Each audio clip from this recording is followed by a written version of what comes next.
Aquí comeza Historia e Historias, o voso espazo no Galiportus, onde degrañaremos a historia con rigor e amenidade.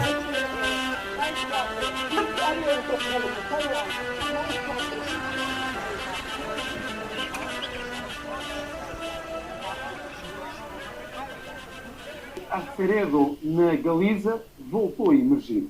A falta de água no Rio Lima levou a um esvaziamento da barragem de Lindoso, deixando à vista de todos a povoação submersa em 1992. Aceredo é a aldeia submersa que a seca deixa a descoberto demasiadas vezes, para a tristeza dos antigos moradores.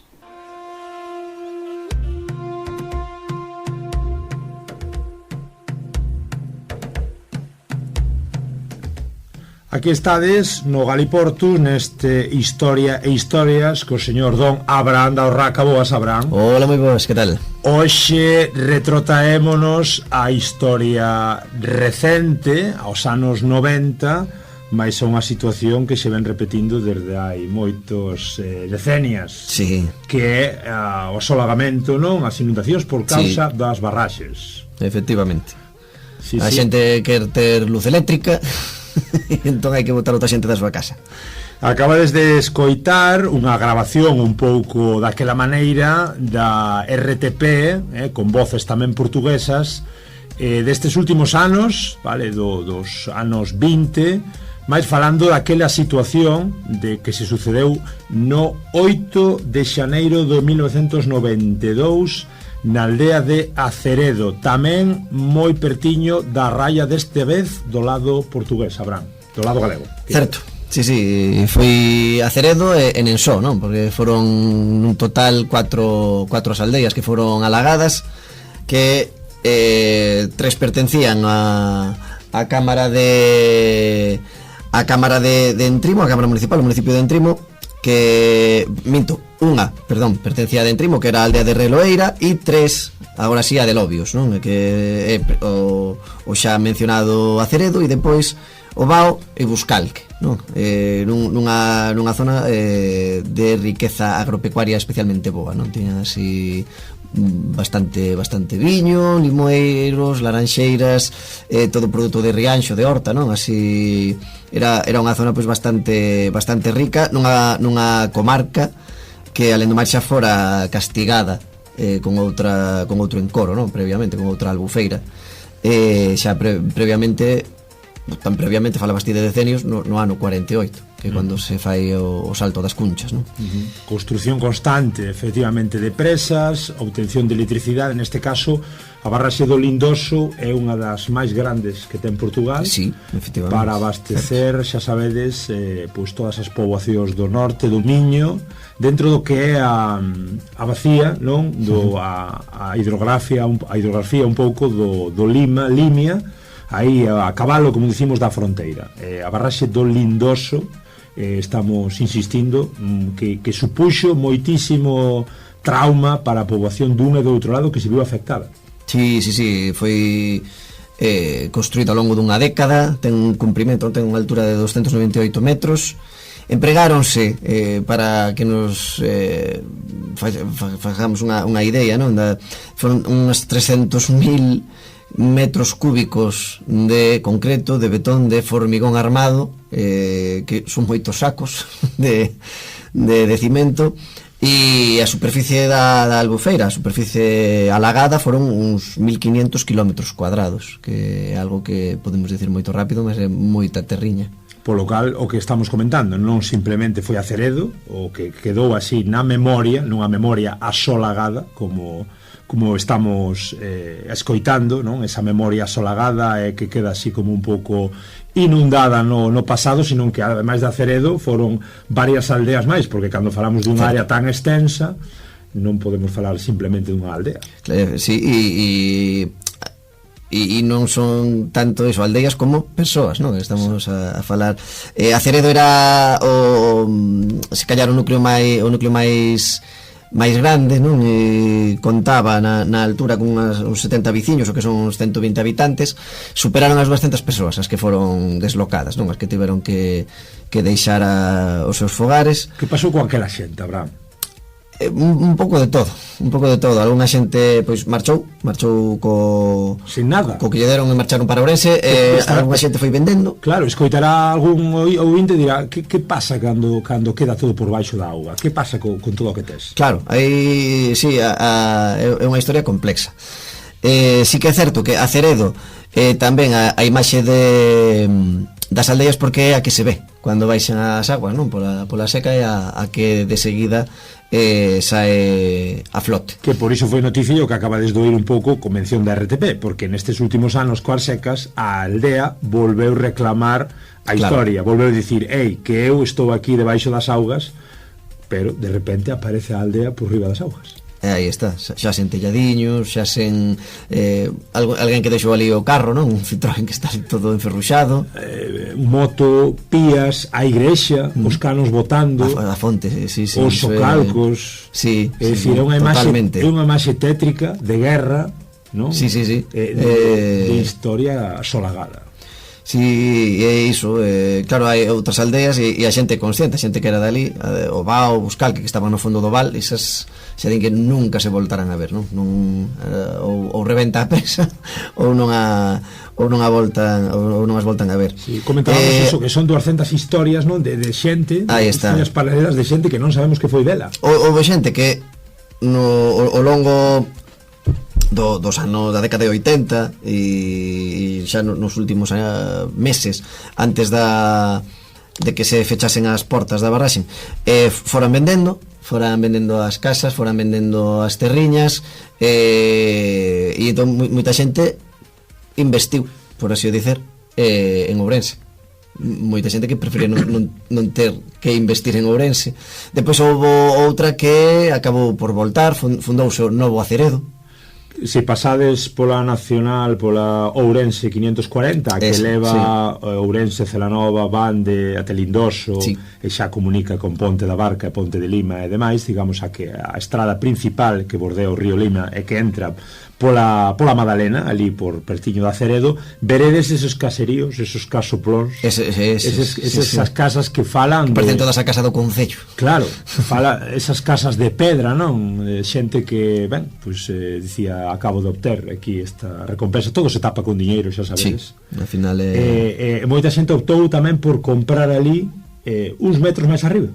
Ou por facer casa. Sí, pola parte de cima había xente que xa tiña algunha terra por ali, terras que non eran productivas dun punto de vista agrícola, realmente onde a produción se desenvolviera, pois precisamente no propio val, polos propios limos, non? Que ten o Valdo Limia. Había moito viño, non? Como dixen antes, que normalmente asociamos pois o viño co tema do Ribeiro, non? Porque ao final pois é a grande comarca, mas aí tamén había moita produción de viño. E claro, isto produciuse antes de que houvese o boom dos consellos reguladores, por exemplo, non? Tal vez poderíamos ter tido aí tamén un consello regulador Línea Lima, unha denominación aí, non? Aí a rivalizar co Ribeira do Douro. Sí, ter aí viños, non sei se eran viños verdes como os que vemos máis abaixo, mas aí a rivalizar. Que máis datos temos, Abraham? Pois sí, temos o dado de que xa se sabía que se ia facer o que era esa construción. Sabíase desde os anos 1968. É dicir, durante 20 anos tú ves que a miña casa, os meus terreos, a miña vida era unha ameaza. Ten data de fin. Era unha ameaza, estaban coa espada de Damocles encima, non creían que se fose a facer. Houbo presións, houbo manifestacións, houbo protestas. Houbo, efectivamente. Por que? Ben, isto viña, como decía, dun acordo que se asina entre os réximes de Franco e Salazar no ano 68, xa retomando un proxecto que viña desde o ano 1922, 1928, de facer no Alto Lindoso, pois aproveitando que aí o río pois forma como un canón, pois facer aí unha barraxe para deter a auga. Claro, iso é curioso porque previo a ese ano 68, xa desde o ano 62 había compras sorrateiras, non? Así as agachadas de terras e cousas así por distintas persoas, ou ao menos é a memoria, non? Que traslada pois xente de Aceredo. E claro, xa cando se comeza na década de 80 a construir a presa, pois tamén a xente veo con escepticismo, non? E pensan que non se vai alagar, que non vai pasar nada, mas sí que comezan as presións por parte da empresa da que falaban, da EDP, non? Enerxía de Portugal, e a comprar esas terras. Comeza a haber moitas presións e claro, a xente que vende e a xente que non. En total tes dúas opcións, aceitar ou non. Claro, cando no ano 92, en xaneiro, se fechan as comportas, comeza a subir a agua, pois un xornal local que é a Voz da Abadía, co subtítulo de A Voz das Xentes entre o Homen e o Cábado, pois xa fai a referencia a 30 familias que recusaban abandonar as casas, non? E aí temos esas imaxes de arquivo, inclusive na TVG, non? Da xente saindo, quitando a vaca da corte, xa coa auga pola cintura, até o ponto de que na madrugada do 8 de xaneiro, a madrugada do 8 para o 9, perdón, pois teñen que deter a enchente, teñen que abrir as comportas, porque hai xente que xa non podía sair da casa. A xente xa morra afogada. Estaba atrapada, si, tivo que ir a Guardia Civil ali forzar a saída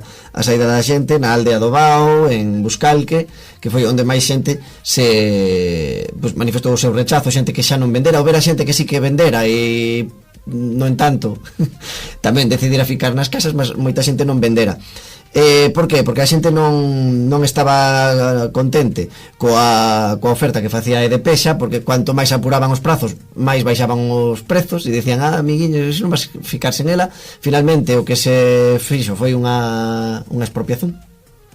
E desde agosto, desde o 15 de agosto, todo pasa o 15 de agosto, non? Así, pois desde o 15 de agosto houbo protestas, até o punto inclusive pois de haber algún enfrontamento coa Garda Civil, non? O que son os con escudos, non? Non me saia agora o corpo de choque, non me saia os antidisturbios. Es que non me saía agora. E inclusive era unha greve de fame, non?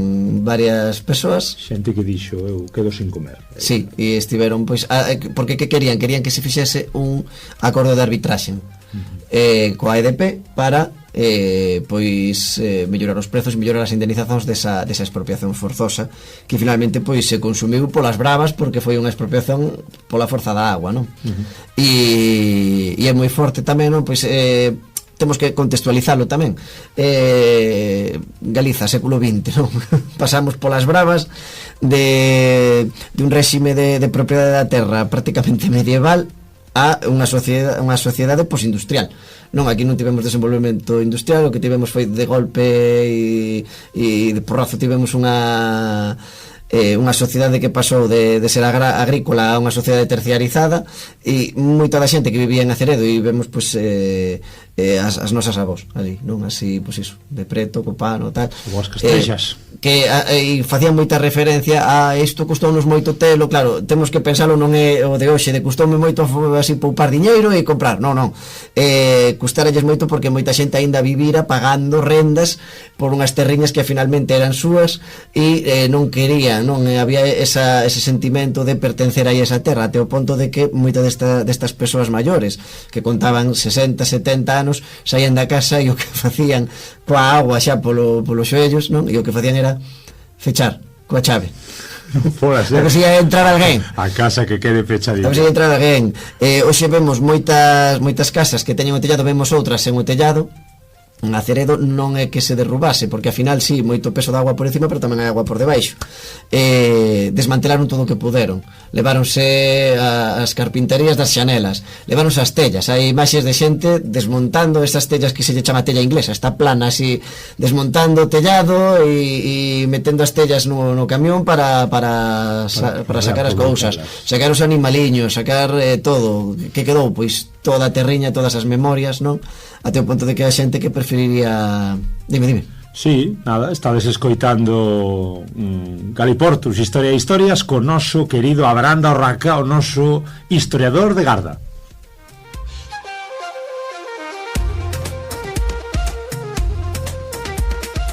No, dime tú, Abraham. Sí, Estaba escoitando, pasa que necesitaba esa inyección. Sí, deu a sensación de que estabas ti aí facendo un sinal e saiche vendo paso, que cheio di, nada, iso, que levaban todo, levaban a tella, sí,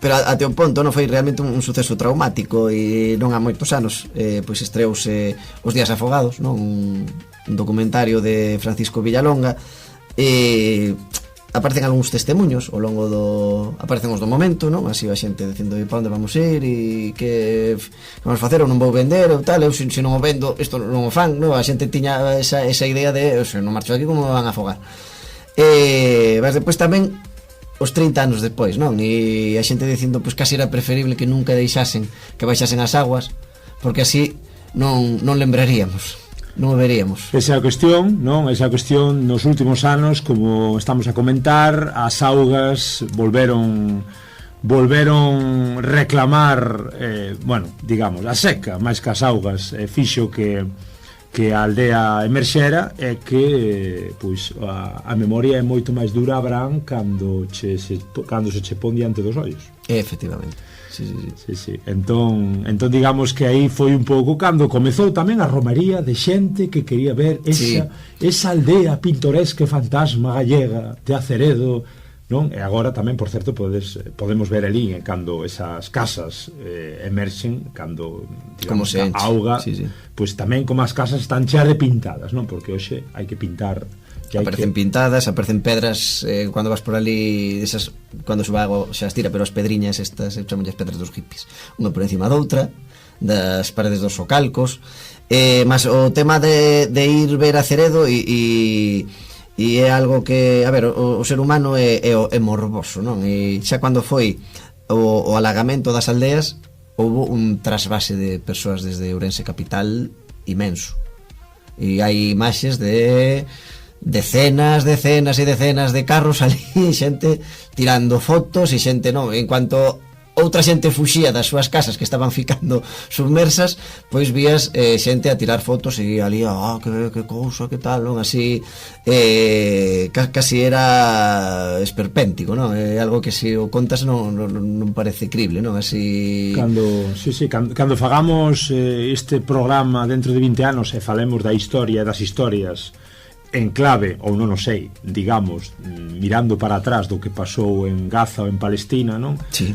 Tamén, agora que comentas ese morbo que chega ao ser humano, non sei en que cabeza pode entrar, mas esta cuestión, non, que estamos a ver de xente que se dedica a facer tours polo Mediterráneo para ver os bombardeos, por exemplo, salvando as distancias. Isto eran tours de xente que comentas que desde Ourense arrancaba e ian ver o alagamento, en canto outros chorando marchaban con todas as súas pertenzas nas mans. A ver, naquela altura tamén non había aínda esa moda nos medios e tal, non? Por crear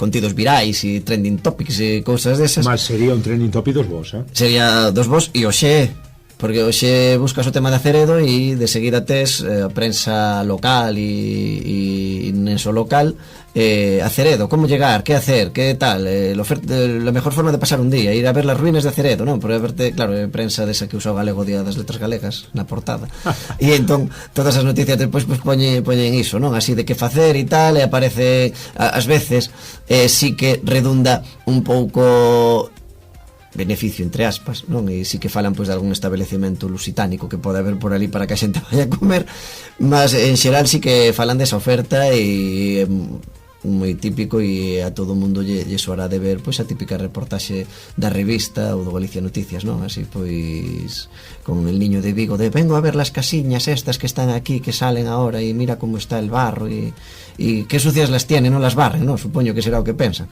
Que diferente é a vida para uns e para outros. Lindoso, Aceredo, a memoria asolagada.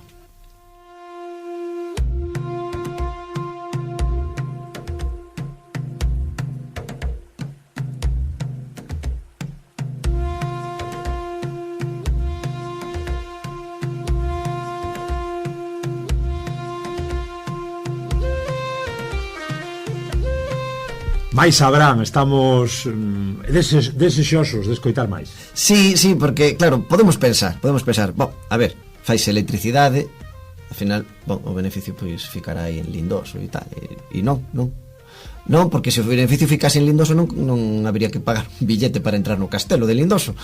Non, o beneficio onde fica? Ben, pois a empresa EDP, Enerxía de Portugal, é a principal, non? Digamos. É a empresa, mas quen é o accionista individual mayoritario? Pois alguén lle soan as Tres Gorxas, a presa das Tres Gorxas, a comporta das Tres Gorxas, eso está na China. E efectivamente o 21% das accións están na man de China Three Gorge Corporation. Wow. Depois hai unha especie de fondo de inversión, non sei se abutre ou gavián, chamase Opidum Capital, chamase Opidum porque ten a súa sede en Xixón, se non me equivoco, e Opidum é o de Campa Torres, que está lá tan campante. Non podía faltar sí, uns abutres e unhas ratazanas como é BlackRock, que ten un 6%, 6 e picos por cento. E depois hai cun 5 e picos por cento Canadá Pension Plan Investment Board, non, unha táboa de investimento dun plan de pensións canadiano. E depois, pois iso, hai un quase 60% das accións en investidores así de pequeno, os que non van ás asembleas despois, que quen decide e así é o titular, que saía non a moito de China vacía a albufeira de Lindoso, non? Terían que facer un mantemento ou algo así. Esa xente, entendeu, Abraham, preocupadísima, non? Pola xente de Aceredo, claro, de Aceredo, ¿no? Sí, claro, preocupadísimos de Aceredo, de Buscalque, de todos preocupadísimos na China, sí, claro, así, sí. E claro, estábamos a falar da xente que ficouse en casa porque a casa quedou por baixo da agua. Mas nen só foi iso, porque temos aí o caso de uns núcleos que coñeces que estaban só tiñan que cruzar o río Laboreiro, non? Porque a agua que alimenta esa barraxe é do Lima principalmente, mas tamén do río Laboreiro. E había dúas aldeas enfrontadas pero maridadas, porque había moitos matrimonios entre Olelas e Barcia. Exacto, estamos falando tamén, isto merece un especial, pero de dúas aldeas nas que prácticamente baixabas, cruzabas o río por unha pequena pasarela, sí. Un río moi pequeniño, que é o que comentaba que o Leboreiro. Por a pasarela, se ias de día ilegalmente, se pasabas contrabando ias por unhas pedras e de noite. Correcto. O Leboreiro máis pequeno que o Lima, sí. O Leboreiro sufriu o solagamento e tamén pois nesa parte, nese brazo do río, pois digamos que aumentou un pouco o caudal do Leboreiro, sí. Nesa unión co Lima. Olelas e Barcia, pois desde aquela o que era un paseo 10 minutos andando sí. Convertiuse para aquela xente en canto, Abraham? En 40 minutos conducindo. 40 minutos conducindo, tes que dar a volta completa, chegar a outra vez a ou 540, cruzar todo o lado da barraxe por o lado de Madalena, que leva a Soaxo tamén, despois ali en Lindoso cara a Soaxo, cara a Peneda, e volver baixar a Barcia ou ao revés, se vindes de Barcia para Olelas, o que eran veciños e familiares e xente, digamos, que facía vida pois cruzada, sí. Mixtos, pois acabaron sendo descoñecidos. Sí, acabaron sendo canarios, non? Por facer a referencia ás aves de mixtos e canarios, non? Mixtos e canarios. Pero sí que iso, quedámonos coas casas e a xente que tivo que marchar. Vas dentro do drama, esas familias ficaron unidas e neste caso pois houve quen viu como se criaba un lago entre eles e os seus irmáns, non? Historia, sí señor, aquí no Galiportus hoxe escoitando cousas de barraxes, cousas de moita auga, de moito esquecemento, que intentamos que non sexa tanto esquecemento. Certo.